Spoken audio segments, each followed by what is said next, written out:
बिस्मिल्लाहिर्रहमानिर्रहीम। अस्सलाम वालेकुम नादरीन, आप यूट्यूब चैनल देख रहे हैं। मैं इमरान खान हूँ। आज़ाद कश्मीर में आज इलेक्शन का दिन था। सारा दिन हम चेक करते रहे क्योंकि 3 मरहलों में ये इलेक्शन होना है। एक मरहले में अभी मीरपुर डिवीज़न में हो रहा है, फिर मुजफ्फराबाद में लेकर जाएंगे और आखिर में रावलाकोट साइड पे ये आ जाएंगे पुंछ डिवीज़न में। तो मीरपुर से इसका आगाज़ किया गया। नवाज शरीफ ने बड़ा ज़ोर लगाया, बिलावल ने बड़ा ज़ोर लगाया और दावे किए जा रहे थे कि बहुत बड़ी तादाद में लोग निकलेंगे, लाइनें लग जाएंगी, लोग लाइनों में लग के वोट डालेंगे। बल्कि ये अहकामात भी एस्टेब्लिशमेंट की जानिब से दिए गए थे कि आपने मनाजिर फिल्माने हैं। अगर आपके पास 100, 50, 200 वोटर हैं तो आप उसको लेकर जाएं, बजाय इसके कि वो वोट डाले उसको आप खड़ा करें लाइन के अंदर, लंबी कतारें आप शो करें, मीडिया के ऊपर विजुअल्स बनाएं ताकि वो फिर हम चलाएं पीटीवी के ऊपर और बाकी जो मीडिया उसको दें कि आप ये मनाजिर चलाएं। AR भाई हो गया, वो भी काफ़ी आजकल मदद कर रहा है बी टीम के तौर पर, और बहुत सारा मीडिया है जिसे ये हुक्म था कि आपने ये विजुअल चलाने हैं जो आपको दिए जाएंगे। लेकिन वो विजुअल भी नहीं बने। ये इतने नालायक हैं, इतने नकम्मे हैं कि ये अपने मुलाजमों की कितारें भी नहीं दिखा सके। आज़ाद कश्मीर के लोग वोट के अंदर अगर कोई आया भी है ना तो ऐसा लगा कि जैसे वो अपनी तौहीन समझ रहे हैं कि जनाब हम तो वीडियो अपनी बनाना ही नहीं चाहते, हम चाहते ही नहीं है कि जनाब कोई हमें देखे। कोई अगर बहुत मजबूरी में आ भी गया है तो, क्योंकि लोगों को ये पता है कि उन्होंने आज़ाद कश्मीर में रहना है। वहाँ बच्चे शहीद हो रहे हैं, नौजवान शहीद हो रहे हैं, सिक्योरिटी फोर्सेस गोलियां मार रही हैं, लोगों के घरों के अंदर दाखिल होकर तोड़फोड़ कर देते हैं, सड़कें उनकी बंद की हुई हैं, खाना उनका बंद किया हुआ है, गंदम की ट्रक वापस भेज दिए हैं। तो फिर आप जब इतना तंग करेंगे एक इलाके के लोगों को तो रद्द-ए-अमल तो उनका आएगा, और वो रद्द-ए-अमल हमने देखा। अब माजी की निस्बत जो टर्न आउट है या लोगों की वोट डालने की ख्वाहिश है वो ना होने के बराबर थी। ये बहुत ही कम लोग निकले वोट डालने के लिए। आज़ाद कश्मीर के इलेक्शन में एस्टेब्लिशमेंट ने जो ड्रामा करने की कोशिश की वो ड्रामा मुकम्मल तौर पे फ्लॉप हो गया। अब तक तो यही दिखाई दे रहा है। अवामी सतह पर इलेक्शन का मुकम्मल ही बाइकआउट था। बेशुमार मेरे पास पोलिंग स्टेशन की वीडियोज़ हैं। वो आज़ाद कश्मीर के लोग वहाँ पे खड़े होकर वीडियोज़ बनाते थे और बताते थे देखो कोई भी नहीं आया, ये देखें हम खड़े हैं, ये इतने घंटे हो गए कोई भी नहीं आया, ये देखें इतने घंटे और गुजर गए कोई भी नहीं आया। तो अलग अलग पोलिंग स्टेशन से लोग बनाकर भेज रहे थे। बाहर जो कैंप लगे हुए थे पीपल्स पार्टी और PMLN के, हु का आलम था खाली। लोगों को इतनी दिलचस्पी नहीं थी कि वो कैंप लगा के वहाँ पे बैठ जाए। अच्छा, इसके बरक्स जो आज़ाद कश्मीर के शहरी हैं, ख़वातीन हैं या लोग हैं, उन लोगों ने छोटी छोटी रैलियाँ निकाली इलेक्शन के ख़िलाफ़, और वो इस इलेक्शन को एक ढोंग करार दे रहे थे। तो इस वक्त जो आज़ाद कश्मीर के अंदर इंतखाबात हुए वो पाकिस्तान की मिलिट्री एस्टेब्लिशमेंट ने ज़बरदस्ती मुसल्लत किए अपनी बी टीम पॉलिटिकल पार्टीज़ के साथ मिलकर, जिन्हें आज़ाद कश्मीर के अवाम ने मुकम्मल तौर पर मुस्तरद कर दिया। ये है टोटल मिला के खबर। अगर आप ये कहें कि बहुत ज़्यादा वोट पड़े, 10% भी नहीं पड़े, लेकिन ये वोट निकलेंगे ज़्यादा। जब ये गिनती करेंगे तो इनके अंदर वोट शामिल कर देंगे। अभी देखें ना, कल ही पकड़े गए हैं बैग्स, वोटों वाले बैग्स तो पकड़े गए हैं ना। वो बैग्स तो तैयार करके रखे हुए हैं हर हल्के के अंदर। किसी हल्के में 10 बैग्स तैयार हैं, किसी में 20 बैग्स तैयार हैं। तो वोटों वाले बैग्स तो इन्होंने पहले से तैयार किए हुए हैं। इलेक्शन कमीशन जो है वो मुकम्मल तौर पे जानिबदार है और वो खेल रहा है पाकिस्तान की मिलिट्री एस्टेब्लिशमेंट की जानिब से। यानी ऐसा लगता है कि सेक्टर कमांडर ऑफिस से इलेक्शन कमीशन को कंट्रोल किया जा रहा है, जैसा कि हमेशा किया जाता है। पाकिस्तान के इंतखाबात में भी यही हुआ था। वहाँ पाकिस्तान तहरीक इंसाफ इंतखाबात में हिस्सा ले रही थी, उसने सारी सीटें जीत ली। इलेक्शन कमीशन ने आसिम मुनीर साहब के कहने पर जाली फॉर्म 47 जारी करके सारी सीटें PMLN को और पीपल्स पार्टी को बांट दी। इसके बावजूद PTI सबसे बड़ी जमात बनी। इसके बावजूद, हालांकि उनकी आधी से ज़्यादा नशिस्तें छीन ली गई। तो ये 2 नंबरी पाकिस्तान की तारीख में पहली मरतबा नहीं हुई, लेकिन इतने बड़े पैमाने पर इससे पहले भी नहीं हुई। लेकिन जो रिकॉर्ड आसिम मुनीर साहब ने बना दिया ना, वो मादी में कभी नहीं बने। अभी हमने गिलगित बल्तिस्तान का इलेक्शन भी देखा, हमने बहुत सारे ज़िमनी इंतखाबात भी देखे। आज हम आज़ाद कश्मीर का इलेक्शन जो है उसकी गिनती अब इस वक्त हो रही है जब मैं ये वीडियो रिकॉर्ड कर रहा हूँ, तो वो भी आप देख लेंगे। हमेशा ये होता था कि क्योंकि लोग ज़्यादा आ जाते थे वोट डालने के लिए, लोगों का रश लगा हुआ होता था, लाइनें लगी हुई होती थी, लोग पोलिंग स्टेशंस के अंदर दाखिल हो जाते थे, तो इसलिए पोलिंग का टाइम इलेक्शन कमीशन जो है वो 1 घंटा बढ़ा देता था।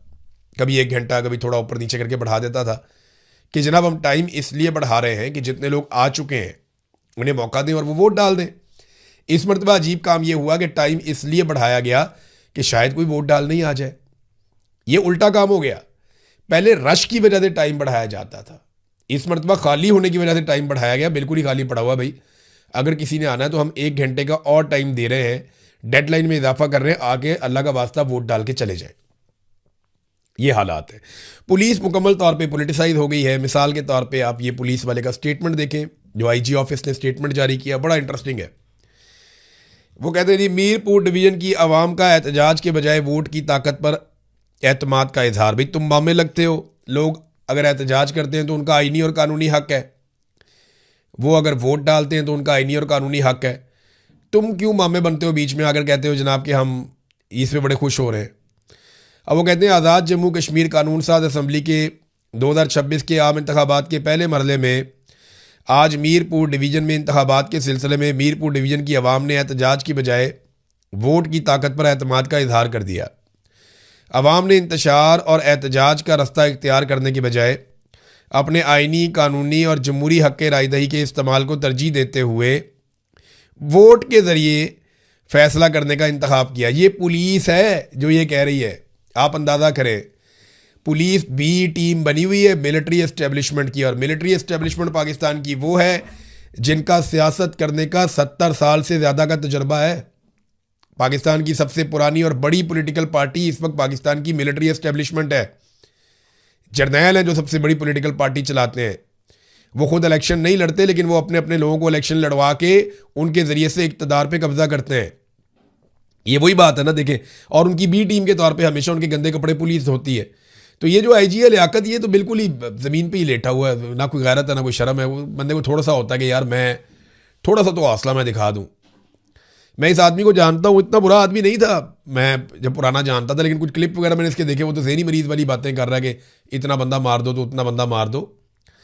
लेकिन मैं इतना बदगुमान तो मैं इसके बारे में कभी नहीं था। जो हरकतें इसने करके दिखा दी। अब ये पुलिस का काम है करने का। तर्जुमान इंस्पेक्टर जनरल पुलिस वो ये बात कर रहा है कि अवाम ने अवामी एक्शन कमेटी की गुज़िश्ता 3 कॉल्स के बाद आज 27 जुलाई की लॉन्ग मार्च की कॉल भी मुस्तरद कर दी।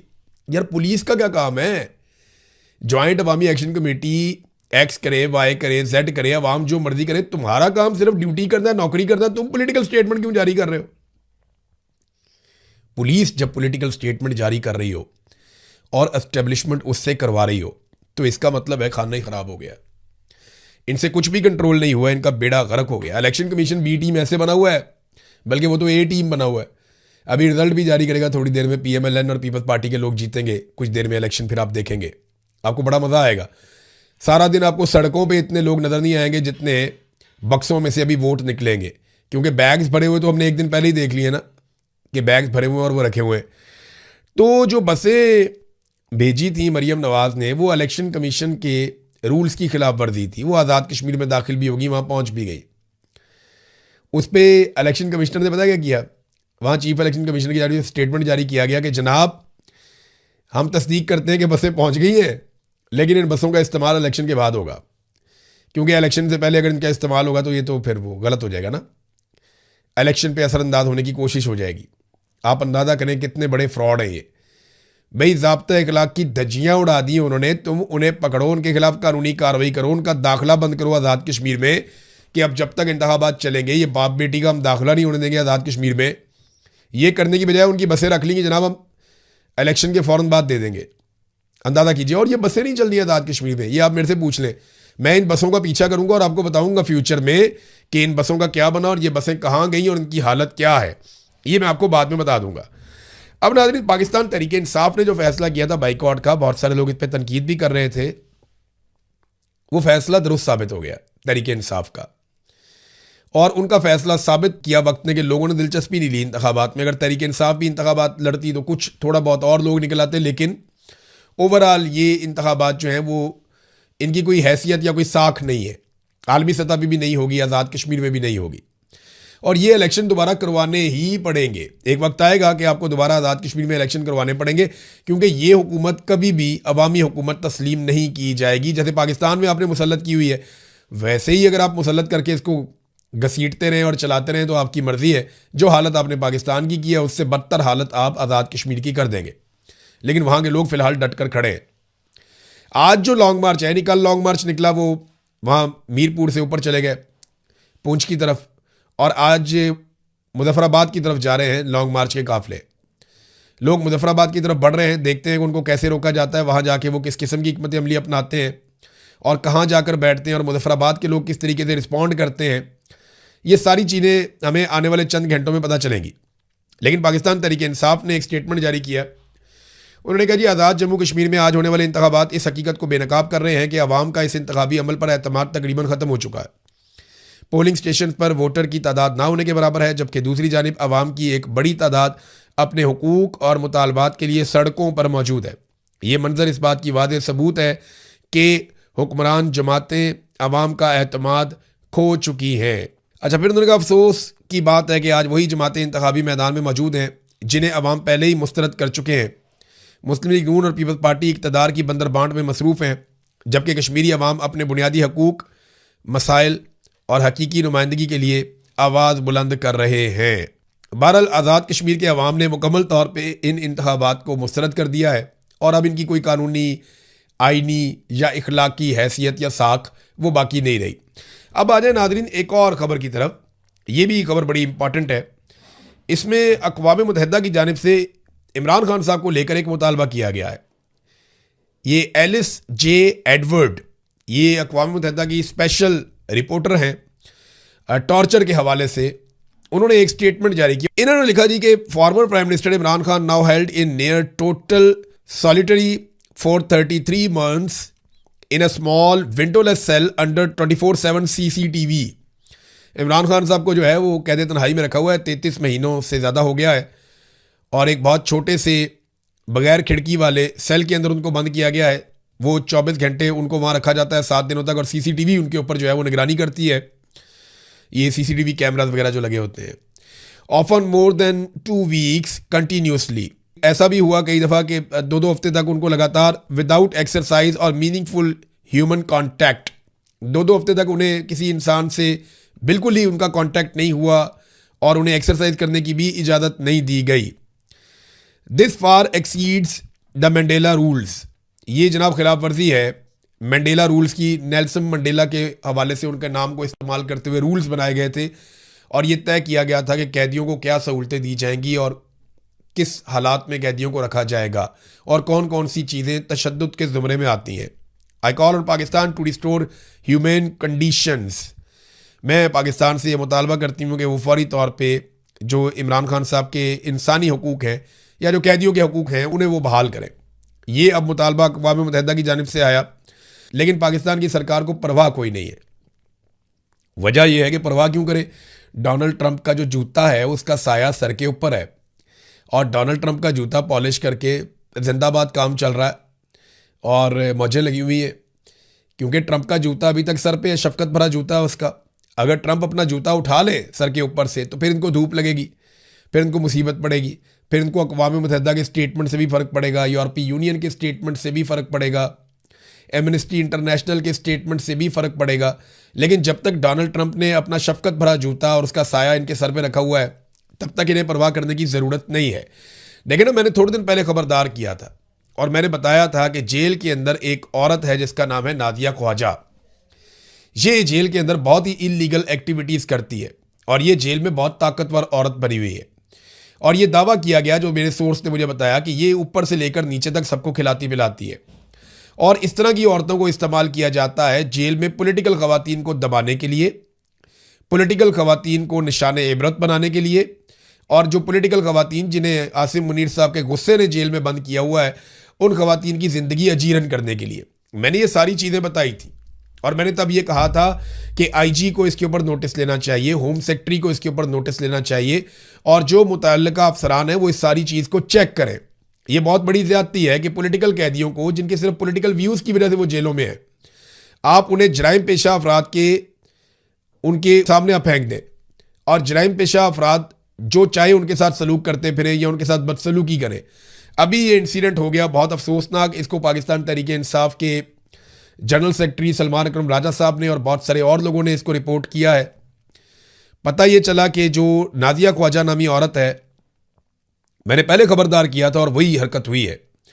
ये औरत 10 ख़वातीन के साथ बैरक में दाखिल हुई। अब बताएं ये कैसे आ सकती है 10 ख़वातीन को लेकर?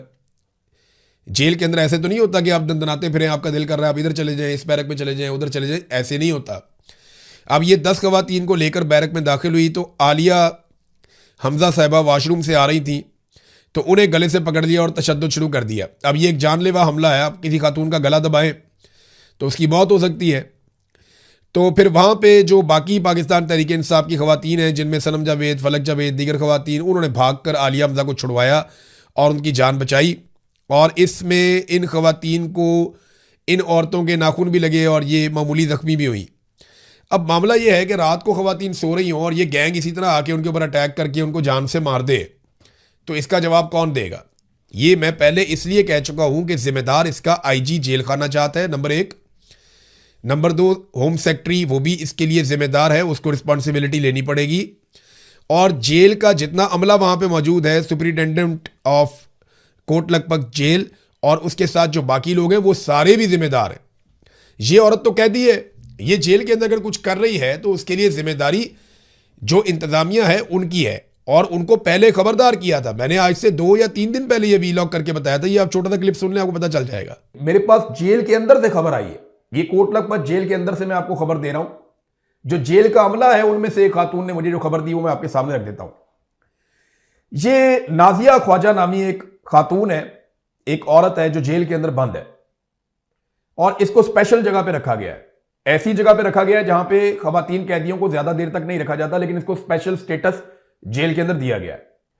ये नाजिया ख्वाजा नामी जो खातून है ये दावा करती है कि अनमोल पिंकी के साथ भी इसके ताल्लुकात हैं और जेल में इसको बहुत प्रोटोकॉल दिया जाता है। जेल का अमला भी परेशान है कि इसको इतना प्रोटोकॉल क्यों मिलता है। और ये वहां जेल में सबको कहती फिरती है कि जनाब मेरे तो ताल्लुकात ऊपर तक हैं, तो जो मैं पैसा खर्च करती हूं वो तो आईजी तक जाता है और जेलर तक जाता है और हर जगह पे जाता है। ये जेल में चौड़ी होकर फिरती है ये औरत।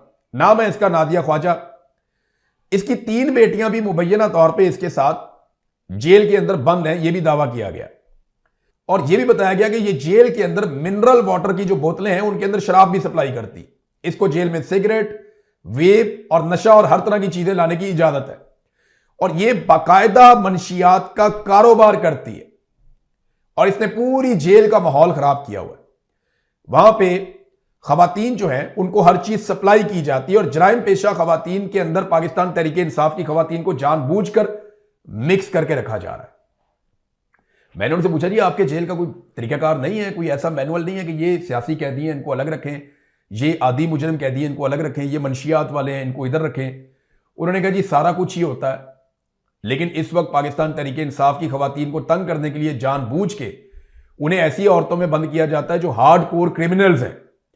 वो आपस में भी लड़ती झगड़ती रहती हैं और इनको भी इरिटेट करती रहती हैं और वो नशा करती हैं, जिसकी वजह से ये घरेलू खवातीन है, उनका सिर्फ एक जुर्म है ना कि उनका एक मौक़िफ़ है, वो पॉलिटिकल खवातीन है, मुजरिम तो नहीं है ना, कोई जराइम पेशा तो नहीं है, तो उनको बंद किया जाता है उनके साथ और ये बड़ी ज्यादती है। तो मुझे वो जो सोर्स है उन्होंने कहा कि जी आप ये खबर जरूर दें, हमें उम्मीद है कि आप ये खबर देंगे तो इसकी इंक्वायरी होगी कि ये खातून और इनकी जो बेटियां हैं, इन्होंने ये जो ड्रग का सिलसिला शुरू किया हुआ है जेल के अंदर और जिस आराम से वो एक सेल के अंदर रह रही हैं, जिस तरह वो अपना टाइम गुजार रही हैं, ये बहुत बड़ी ज्यादती है और सियासी कैदियों को इनके जरिए से परेशान किया जाता है, ऐसी औरतों के जरिए से। बहरहाल ये मैंने मामला आपके सामने रख दिया, अब देखते हैं कि इसके ऊपर क्या इंक्वायरी होती है। तो देखिए मैंने पहले बताया था लेकिन कुछ भी नहीं हुआ, तो अभी भी वक्त है इसकी इंक्वायरी करें और इस मामले को संजीदगी से देखें। ये नाज़रीन एक और रिपोर्ट आई है मेरे पास, ये रिपोर्ट है Pakistan institute of development economics की। ये रिपोर्ट कहती क्या है कि पाकिस्तान में शरह गुर्बत 40% से ज़ायद, दही इलाकों में यानी जो गांव वाले इलाके हैं वहाँ पे 50% से ज़ायद बढ़ गई है गुर्बत। बलूचिस्तान में सबसे ज़्यादा गुर्बत है 70%।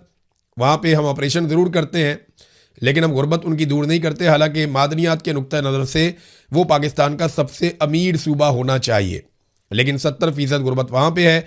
जहाँ दूसरे सूबे में बहुत ज़्यादा वसाइल हैं, जहाँ बिजली बनती है, जहाँ पानी के वसाइल शानदार हैं, जहाँ पे बहुत सारी मादनियात हैं, वो खैबर पख्तूनख्वा है, यहाँ पे 48% गुर्बत।